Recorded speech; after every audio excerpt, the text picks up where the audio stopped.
முடிவில்லாத ரூபங்கள் உள்ளவன் நான் ஒருவனே, அதை எப்படி புரிந்து கொள்வது என்கிறார் கிருஷ்ணன். எனக்கு ஆதியும் இல்லை, அந்தமும் இல்லை, மத்திய காலம் என்பதும் இல்லை. அதாவது தேவருடைய ஆதியும் இல்லை, அந்தம் இல்லை, மத்திய காலமும் இல்லை.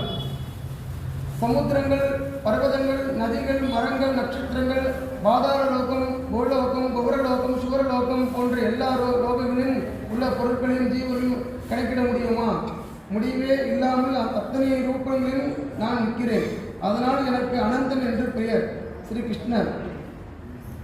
முன்னொரு காலத்தில் சுமந்து என்கிற அந்தனர் இருந்தார். அவருக்கு சுசீலா என்று ஒரு மகள். அவள் பிறந்த சில காலத்திலேயே தாய் காலமானார். அதனால் சுமந்து இரண்டாவதாக கர்கஷா என்பவளை மணந்து கொண்டார். தாய் இல்லாதவள் கர்கஷா அசூரிய கோபம் உடையவள். வீட்டில் எப்போது பார்த்தாலும் விதண்டவாதம், பிடிவாதம், சண்டை. ಆ ಶ್ಲೋಕ ಹೇಳ್ತಾರೆ, ಸಂದೇಹಂ ಗಣಗಂ